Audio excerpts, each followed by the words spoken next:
شکاریات series میں جو کہانی میں آپ کے لیے لے کر آئی ہوں اس کا عنوان ہے ستاپا کا شیر۔ اس کے مصنف ہیں صابر حسین صابر۔ دوسری جنگ عظیم ابھی ختم نہیں ہوئی تھی۔ ملایا پر جاپانیوں کا قبضہ بدستور قائم تھا۔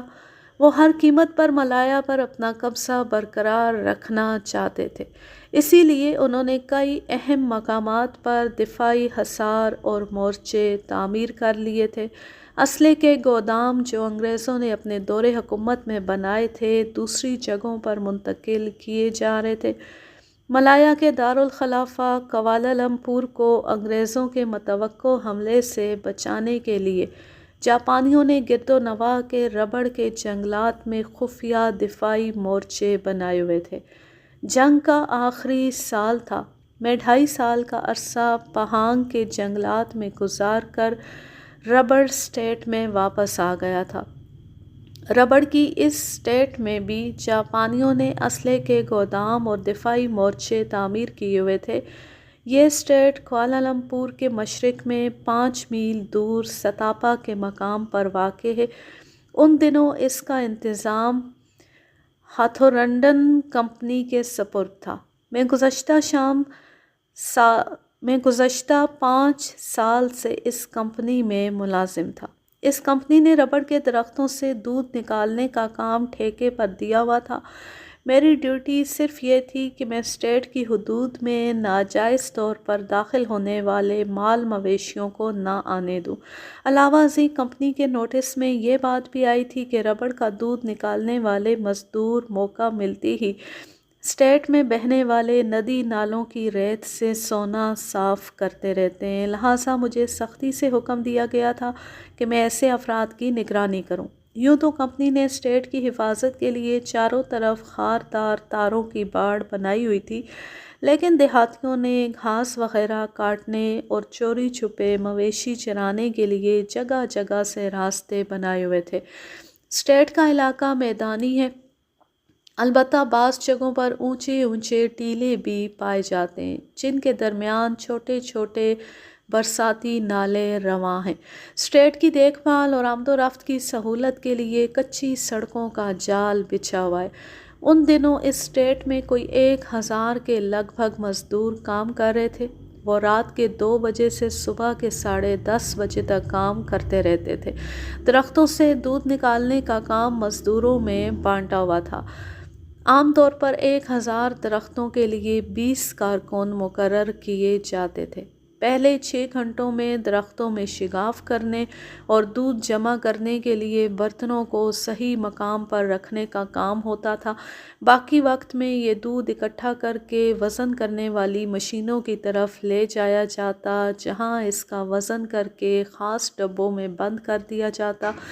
اسٹیٹ سے بالکل جنوب میں ہمارا ہیڈ کوارٹر تھا، جس میں مہمانوں کے ٹھہرنے کے لیے ایک ریسٹ ہاؤس اور ٹھیکیداروں کی رہائش کے لیے چند کمرے تھے۔ میری رہائش بھی یہیں تھی۔ ربڑ اسٹیٹ کے حالات عام جنگلوں سے یکسر مختلف تھے۔ وہاں ہر وقت شہر کی سی رونق کا احساس ہوتا رہتا تھا۔ میں نے 5-6 سال کے عرصے میں یہاں بہت کم جنگلی جانور دیکھے تھے۔ شیر اور چیتے جیسے موذی جانوروں کا تو نام و نشان بھی نہ تھا۔ وجہ یہ تھی کہ اسٹیٹ عام جنگلوں سے الگ تھلگ تھی۔